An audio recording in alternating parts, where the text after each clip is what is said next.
والعاشر أن يترك.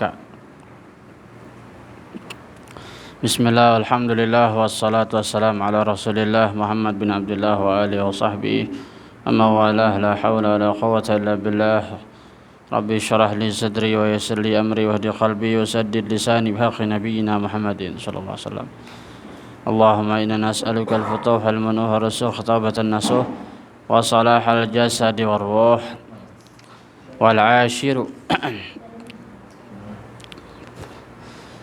Lihat dulu yang kemarin, yang halaman 27 yang paling bawah, coba lihat lagi.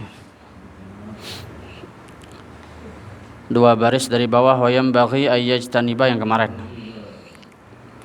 Sebelum lanjut itu dulu, lihat dulu.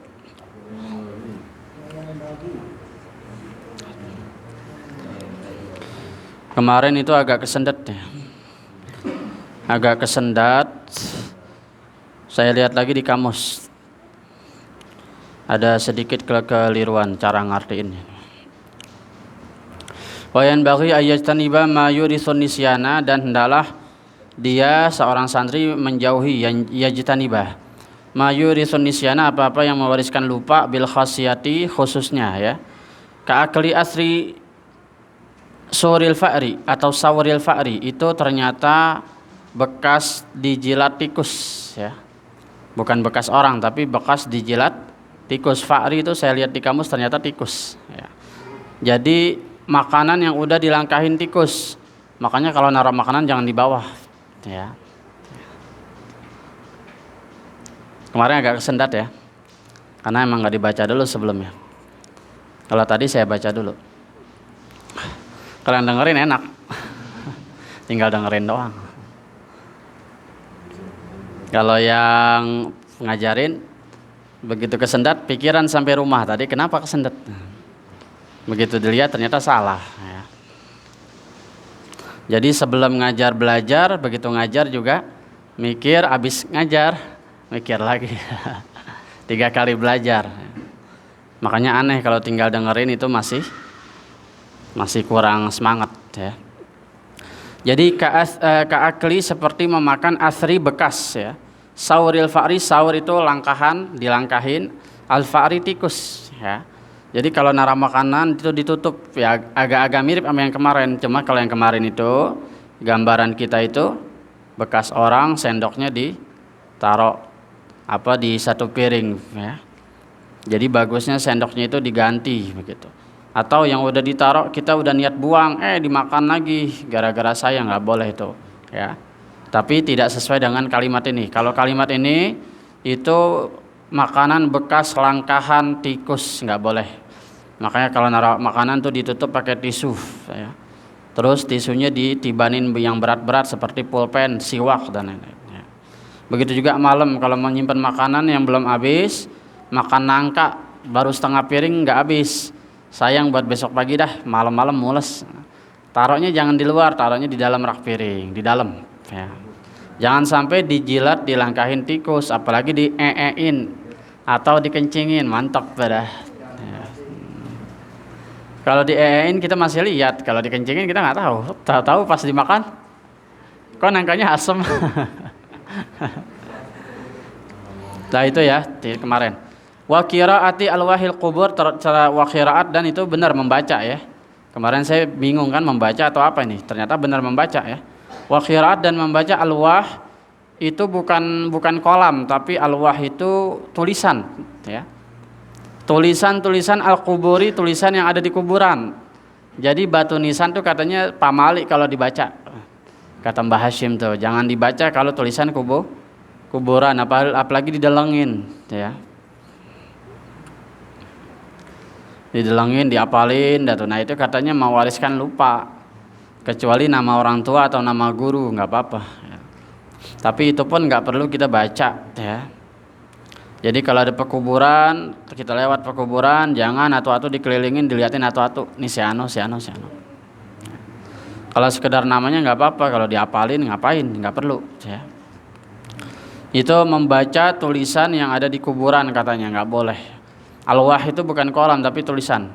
Sebagaimana kita bilang lauh mahfuz ya. Tahu kan?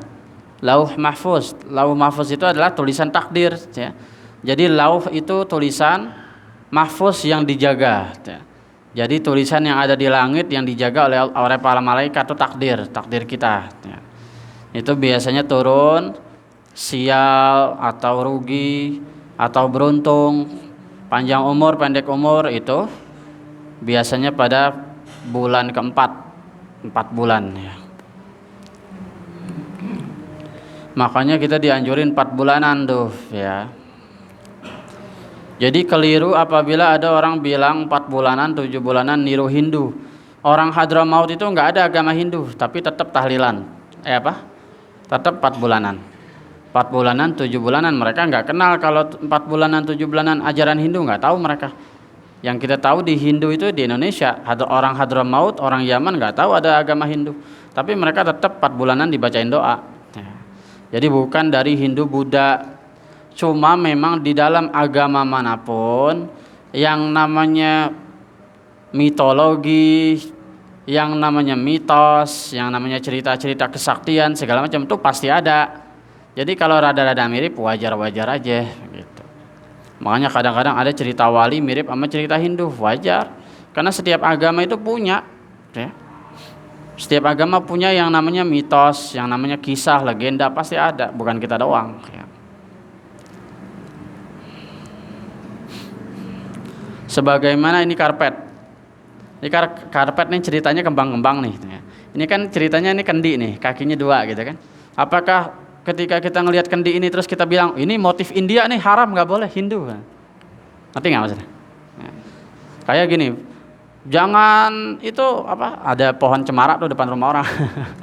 Itu pohon Natal tebang, musyrik gitu, kafir. Yang bilang pohon beragama Kristen siapa? Nggak ada yang namanya pohon beragama. Orang Kristen pakai buat perhiasan Natal, tapi nggak semua pohon Natal beragama beragama Kristen. Jangan ditebang, itu alam. Nah, setiap orang, setiap agama pasti minjem alam semesta. Jangan lupa alam semesta itu punya Allah. Bagaimana kita juga di masjid itu setiap kaligrafi ada ukiran kembang, bunga. Masa kita bilang ini ukiran Hindu nih, nggak boleh. Sama kayak kembang Wijaya Kusuma, tahu nggak kembang Wijaya Kusuma? Nggak tahu ya? Yang suka majelis gelap tuh, majelisnya malam jam 12 segelap-gelapan. Nggak tahu ya? Wah, ente mainnya tokek doang, kurang jauh mainnya. Kembang Wijaya Kusuma itu dulu pangeran-pangeran tuh bertapa di gunung-gunung. Itu adanya di atas gunung, di puncak. Itu dia dalam waktu 1 kali mentik ya, dari mentik tuh sampai berkembang itu cuma sekali. Jadi sekalinya berkembang saat itu doang, habis itu nguncep lagi. Makanya orang yang bisa nemu Wijaya Kusuma berarti pertapa sejati. Nah, itu kembang Wijaya Kusuma jadi simbol keabadian, kekuatan, kejayaan. Itu dipakai di tiang istana negara tuh yang buat naikin tiang bendera, nguncep begitu. Itu namanya Wijaya Kusuma, nggak paham? Itu apakah cuma di istana negara? Enggak, di tiang Masjid Nabawi Wijaya Kusuma juga. Paham nggak nih maksudnya? Jadi nggak mesti itu Hindu, nggak mesti itu Buddha. Ente perhatiin dah, tiang Masjid Nabawi sama tiang bendera Indonesia sama nggak? Persis banget bawahnya. Wijaya Kusuma, sama-sama Wijaya Kusuma, ya. Sama-sama bunga teratai. Jadi Wijaya Kusuma tuh inunya teratai tuh, kuncupnya teratai. Ya. Cuman itu teratai utan, teratai yang ada di atas. Itu kalau orang-orang sakti bertapa, dia mandangin kembang Wijaya Kusuma. Kalau dia nggak lihat berkembangnya, berarti dia ketiduran. Maksudnya pertapanya batal. Ditungguin sampai setahun, 2 tahun nggak mentik-mentik. Padahal setahun sekali pasti mentik. Ya. Jadi sekalinya kembang, langsung nguncep lagi saat itu juga. Nggak tahu ya? Taunya bacan doang sama pancawarna. Itu namanya Wijaya Kusuma, tuh kembang kejayaan, kembang para raja. Ya. Adanya di ujung-ujung, di gunung-gunung, kayak Gunung Cermai atau gunung mana yang gunung-gunung utan.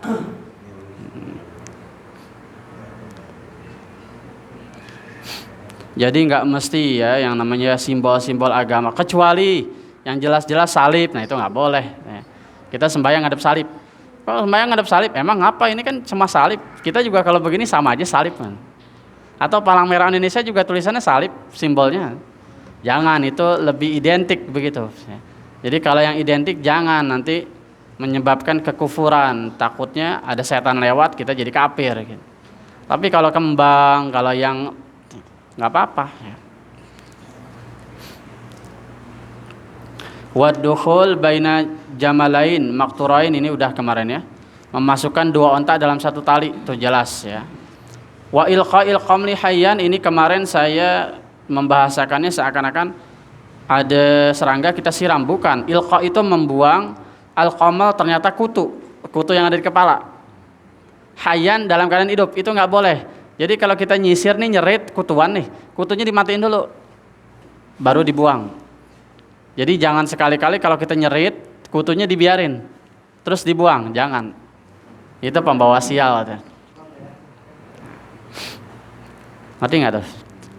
Ya, jadi kalau kita buang kutu jangan dalam keadaan hidup, kutunya dimatiin dulu. Ya, udah itu ya. Berarti 3 kesalahannya kemarin dibenerin udah. Ya. Wal ashiru, dan yang ke-10. Udah sampai akhir bab 2.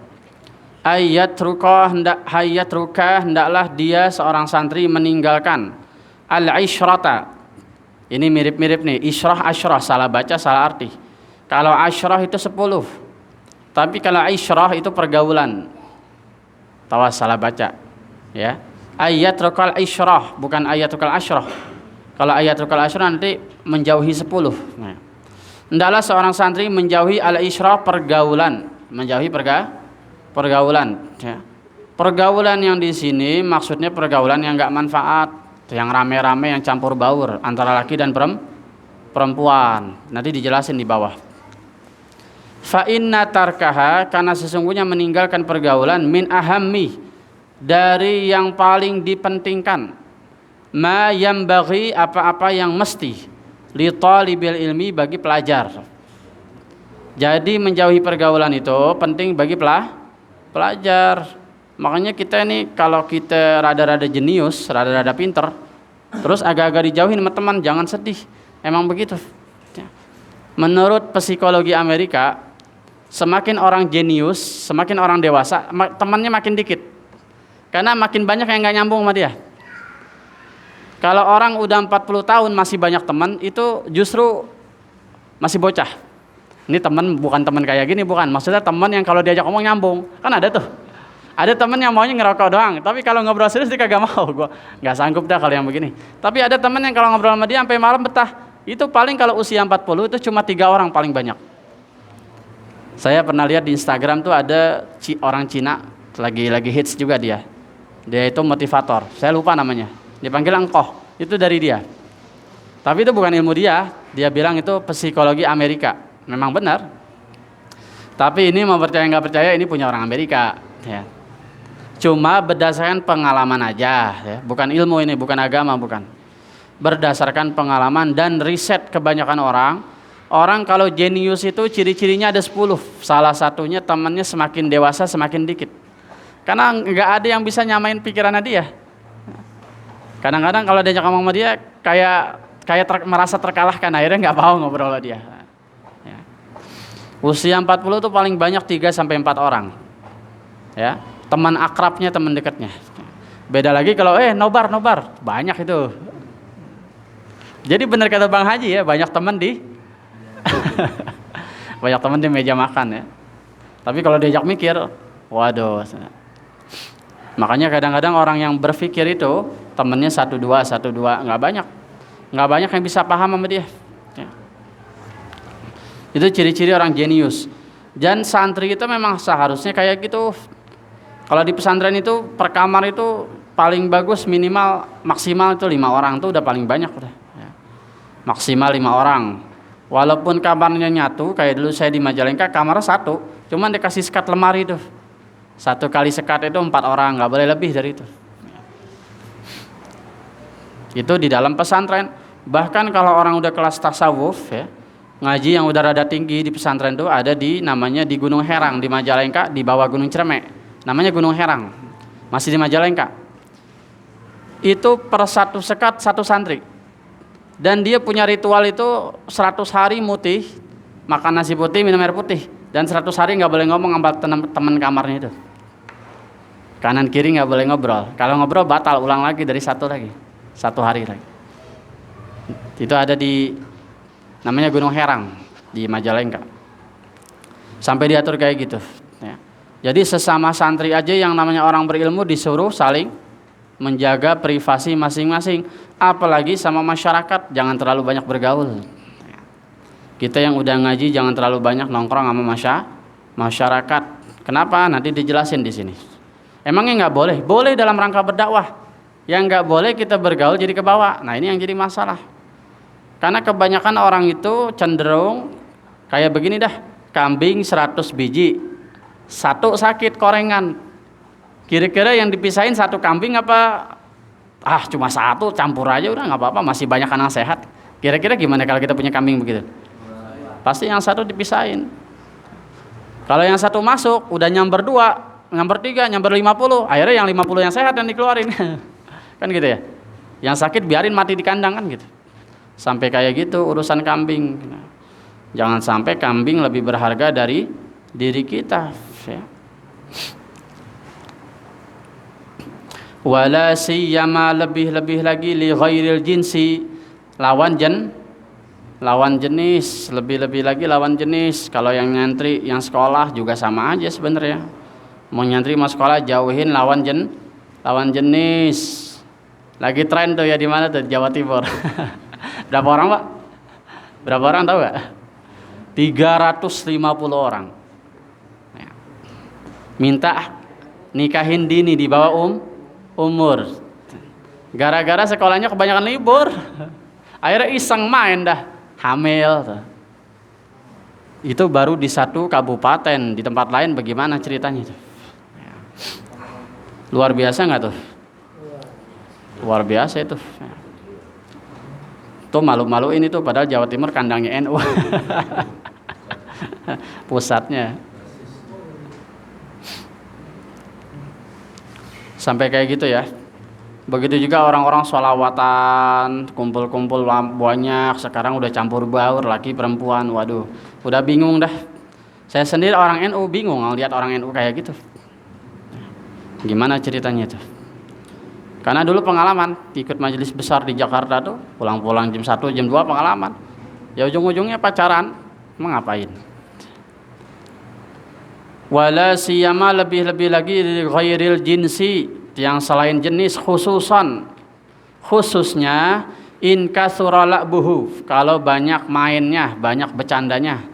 Kalau banyak bercandanya itu lebih baik dijauhin.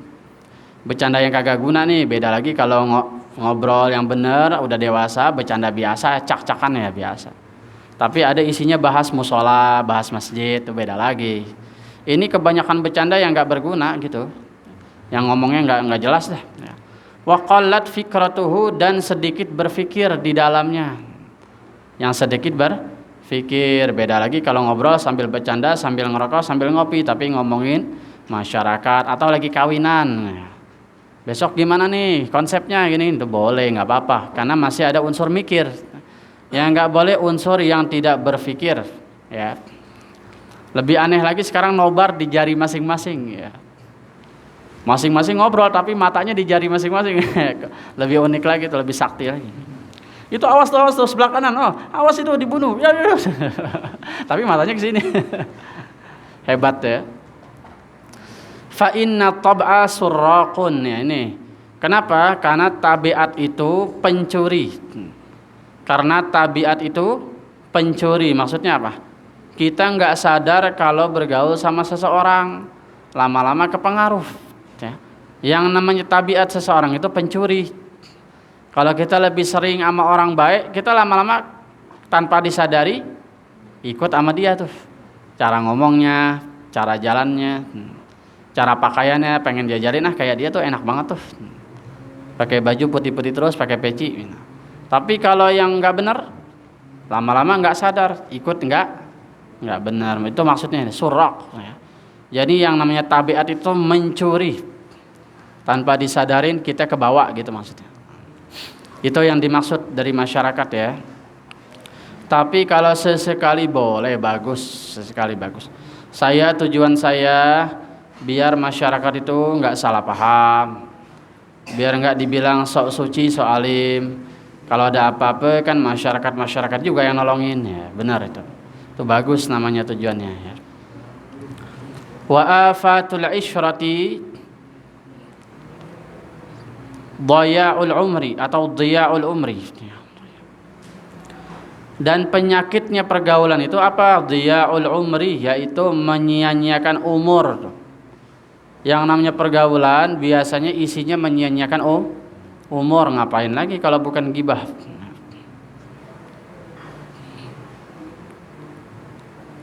Ini udah agak keras nih, ya. Kadang-kadang kalau kita pakai cara-cara begini di masyarakat agak tertolak sedikit, ya kadang-kadang, ya. Karena masyarakat tuh maunya yang senang-senang, yang happy-happy, yang enak-enak. Harusnya mereka seimbang begitu. Kalau mereka senang sama musik, harusnya lebih senang sama ngaji gitu. Jadi sesekali musikan nggak apa-apa begitu. Kalau kita kagak. Kalau diajak ngaji susah, tapi kalau diajak yang senang-senang gampang. Nah, yang begitu yang jauhin. Tapi kadang-kadang kita berprinsip kayak gini di masyarakat salah. Itulah kenapa kita mesti menjauh daripada cekcok, berantem, nggak salah paham segala macam.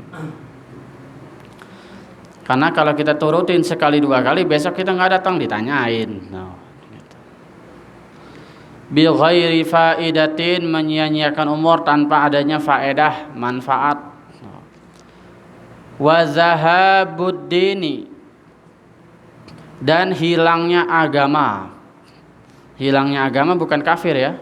Maksudnya itu orang banyak ketika bergaul itu lepas perkara agama.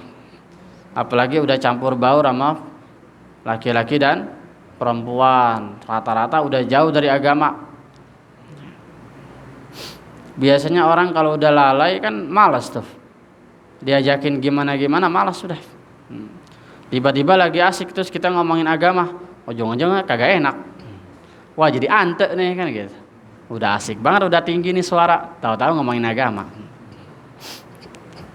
Kata Haji Roma gimana? Tetapi kalau bicara agama, ya. Terus? Oh jangan malu-malu. Mereka jadi alergi, ya. Yang begini kagak pernah dinyanyiin. Tapi kalau yang lagu cinta-cintanya senang banget. Haji Roma apal semua. Tapi suruh nyanyi lagu nasihat kagak mau dia. Nyanyiin tuh lagu hari kiamat tuh kagak mau. Haji nggak mau deh. Paling yang datar judi, ya emang nggak main judi ya. Tapi kalau yang nyanyi Quran dan Quran kagak mau. Coba suruh orang yang lagi nyanyi itu lagi enak, bang nyanyinya Quran dan Quran, wah takut dia. Karena dia ngerasa ini sindiran nih. Lucu ya kadang-kadang, ya. Itu yang saya lihat di masyarakat kita, ya. Jadi senang-senang mau, tapi kalau nyanyi isinya nasihat kagak mau, karena merasa kesindir. Jadi kita ini sebenarnya cinta sama Haji Roma nggak total, nggak semua-muanya. Wa zahabuddin, dan perginya agama, hilangnya agama, iza kana ma'a ghairi ahlihi, apabila bergaulnya itu bukan sama ahli ilmu gitu. Tapi kalau bergaul sama ahli ilmu, insya Allah dikit-dikit ngomongin hukum. Tadi saya udah wudhu, terus anak saya pipis nih. Terus saya pegang kemaluannya, hukumnya gimana ya? Kan jadi ngobrolnya jadi fikih segala macam. Fa inihtaja, dan apabila dibutuhkan, ila may yashabuhu, kepada orang yang menemani dia, ya. Maksudnya kalau butuh teman, falyakun, hendaklah temannya itu sahiban, yaitu teman sejati. Sohib itu artinya teman sejati, bukan teman-temanan. Sohib itu artinya yang menemani, sahabat, sohib. Solihan, yang baik, yang soleh, ya. Dan dayinan, ada syidahnya. Dayinan, dan ahli agama, menjaga agama, ya. Dia tahu kapan ngerem, dia tahu kapan kebablasan. Pada saat dia kebablasan dia ngerem gitu. Dayyinan, orang yang ahli agama. Taqiyan, orang yang bertakwa. Wari'an, orang yang wara'. Wara' itu gampangnya enggak gampang dalam urusan yang syubhat, yang enggak jelas dijauhin, apalagi yang haram. Zakiyan dan pandai, orang yang pandai kalau mau berteman sama orang yang pintar. Katsiral khairi, banyak kebaikannya. Qalilash syarri, sedikit keburukannya. Hasanal muru'ati, dan bagus muru'ahnya. Muru'ah itu jaga diri, bukan dari yang haram tapi yang mubah, yang boleh. Muru'ah tuh gampangnya gini. Ini dia udah rutin jadi imam masjid. Dia udah berhenti tuh yang namanya pakai celana pendek di atas dengkul. Nah, itu namanya muru'ah. Nggak enak udah jadi imam masjid. Ya. Pakai celana kalau bisa yang di bawah dengkul, karena dengkul itu aurat. Ya. Itu namanya muru'ah, menjaga dari hal-hal yang sepele, muru'ah. Atau telanjang dada di pinggir jalan. Orang yang udah rajin, udah bener, udah soleh, dilihat dari masih sering telanjang dada apa enggak. Jangan tanya perempuan, udah pasti haram. Nih yang laki. Kalau masih sering buka baju depan rumah, ngerokok gini, nah belum muru'ah namanya. Belum menjaga diri. Karena Nabi aja tidur aja nggak pernah buka baju. Nabi Muhammad tidur nggak pernah buka baju, padahal badannya paling bagus. Ya. Kalau kita tiap pagi pamer otot mulu. Ya Bang Udin ya, habis main futsal nih, Popeye. Wah. Asik aja depan rumah, bus. Ada perawan lewat, ya iya Pak, mau kemana Pak? Asik aja tuh, kelihatan semuanya. Nah, pakai kolor doang lagi, ngangkang aja. Itu boleh nggak? Boleh, nggak apa-apa, nggak dosa nggak. Tapi buat orang yang udah belajar ilmu itu berhenti yang gitu-gitu. Pakai celana pendek berhenti, buka baju depan orang berhenti, kalau dalam rumah nggak apa-apa. Tapi Nabi saking malunya tidur aja nggak pernah nggak pernah telanjang. Ada satu waktu Nabi lagi nyisir, ada sahabat ngintip, sahabat laki. Begitu keluar rumah, Nabi ngeliat, lah kamu ngapain? Enggak, saya lagi lewat aja. Terus dengar suara sisiran kau. Enak juga kayak nyisir gitu kan. Pas saya lihat betapa indah rambutmu, kata sahabat itu. Terus kata Rasulullah, kalau saya tahu kamu dari tadi ngintip, saya colok. Kata Rasulullah, kalau saya tahu kamu dari tadi ngintip, saya colok. Padahal laki sama laki. Dan padahal Rasulullah nggak mungkin ada celahnya. Kalau kita kan dikit-dikit nguap, dikit-dikit. Iya nggak? Tapi Rasulullah punya malu yang sangat besar. Makanya Rasulullah dibilang ummi, keibu-ibuan. Umi itu apa? Keibu-ibuan, malu. Rasulullah itu kalau dari jauh kayak orang perempuan, kalau udah dekat jantan banget, karena rambutnya panjang. Jadi kalau jauh kayak wanita, orang lihatnya wah cewek ini lewat, pas dideketin Nabi. Itu Rasulullah. Jadi dari jauh terlihat cantik, dari dekat sangat tampan tuh Rasulullah. Dan orangnya sangat pemalu, mirip kayak ibu-ibu gitu maksudnya. Sampai begitu ya. Jadi cuma lagi nyisir, nggak lagi buka baju, lagi nyisir doang. Kalau saya tahu kamu dari tadi ngintip, saya colok. Padahal sama sahabatnya sendiri. Tapi itu ngajarin adab. Ngapain diintip? Iya kalau kamu ngintip orang kan saya kasus nanti.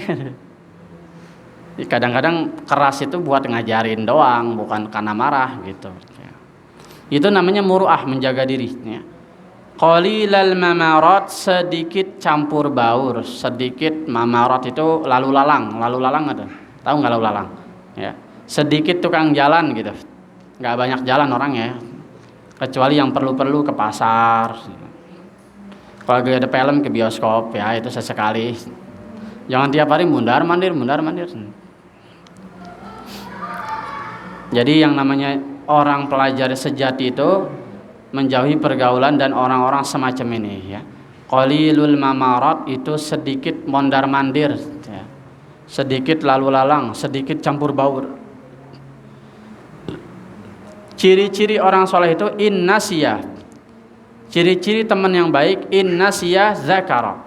Kalau kita lupa, kita diingetin. Innasiyah Zakkara, kafnya pakai tasydid, zakkara. Kalau kita lupa, dia ingetin tuh teman, zakkara. Wa in zakara, tapi kalau kita lagi ingat, a'anahu, dia tolongin. Kalau kita lagi ingat, dia tolongin. Maksudnya gimana tuh? Maksudnya kalau kita lagi ingat Allah, dia bantuin, nemenin, nggak ganggu gitu maksudnya. Tapi kalau kita lagi lupa, itu diingetin sama dia. Dalam hadis Nabi, sodikuka laisa man sodakoka, sodikuka man sodakoka, pakai tasydid, sodakoka. Beda. Kalau baca sodako itu ngebenerin walaupun salah. Kita salah nih, karena teman kita nggak enak, ya udah bener-bener. Padahal menjerumuskan. Tapi kata Nabi, sodikuka man sodakoka. Teman kamu itu bukan orang yang selalu membenarkan kamu walaupun kamu salah, tapi adalah orang yang meluruskan kamu ketika kamu salah. Teman. Jadi teman itu yang bantu ngelurusin apabila kita tergelincir, bukan dikit-dikit bener, dikit-dikit bener. Jadi kalau ada teman yang lagi koreksi kita, itu namanya sayang. Paham ya? Al-babu tsalitsu, bab yang ketiga, fi adabil muta'allim, di dalam tentang adab-adab pelajar, ma'a syaikhihi, terhadap gurunya. Nah, kalau tadi adab kepada dirinya sendiri itu ada 10. Kalau sekarang adab terhadap guru. Wa fihi isna asyara naw'an, di sini ada 12 warna. Isna asyara, isna itu saniyah, isnain ya. Ada 12 warna minal adab, daripada adab-adab. Kalau tadi 10, sekarang 12. Al-awwalu yambaghi lit-talibi, hendaklah, yang pertama hendaklah, yambaghi semestinya, lit-talibi, bagi pelajar, an yuqaddiman nazra, hendaklah dia terlebih dahulu memandang. Yuqaddima itu mendahulukan ya. An-nazra melihat, memandang. Wa yastakhirallaha, dan beristikharah kepada Allah Ta'ala fi man ya'khuzul ilma anhu, kepada siapa dia nyari ilmu. Maksudnya gimana? Jadi kalau mau lihat guru itu, lihat dulu dari jauh. Kalau mau kenal, perhatiin dari jauh, kemudian bergaul sama dia, nggak langsung belajar gitu maksudnya. Kemudian baru minta istikharah sama Allah, ya Allah tunjukkanlah orang ini guru saya atau bukan. Kalau orang dulu begitu. Jadi dulu Imam Syafi'i sebelum belajar ke Imam Malik itu nginap dulu di rumahnya 10 malam. Malam pertama dia istirahat karena baru datang. Malam 2 sampai 9 itu ngapal kitabnya Imam Malik. Hafal dalam waktu 9 malam. Begitu belajar, dia udah punya bukunya di sini. Enggak begini. Karena dia orang miskin, nggak punya buku, dihafalin semua. Begitu Imam Malik nerangin, dia udah hafal semua di sini. Itu dalam waktu 9 malam. Kitab Al-Muwatta ini zaman sekarang aja tebalnya udah kayak gini. Nggak tahu kalau zaman dulu kertasnya kayak apa. Kitab setebal ini dihafal oleh Imam Syafi'i dalam waktu 9 malam. Buat supaya ngejar pelajaran sama gurunya. Siapa gurunya? Imam Malik bin Anas di Madinah. Nah begitu kalau di pesantren, kalau kita datang itu nggak ikut belajar biasanya, sebulan 2 bulan tuh dibiarin main dulu dia, adaptasi baru segala macam. Jadi kalau kita mau melihat guru, nggak apa-apa nggak langsung belajar, lihat dari jauh dulu, nazra, ya. Mendahului dengan melihat, baru minta istikharah, ya Allah tunjukkanlah apakah orang ini guru saya atau bukan. Wa yaktasib husnul akhlaq, wallahu alam bisawab. Al-Fatihah. A'udzubillahi minasyaitonir rajim. Alhamdulillahil alamin arrahmanir rahim maliki yaumiddin iyyaka na'budu wa iyyaka nasta'in shiratal ladzina an'amta 'alaihim ghairil maghdubi 'alaihim. Rabbana taqabbal minna innaka antas samiul 'alim, tub 'alaina ya maulana innaka antat tawwabur rahim. Wassallallahu ala sayyidina Muhammadin wa alihi washabihi wasallam. Alhamdulillahi rabbil alamin.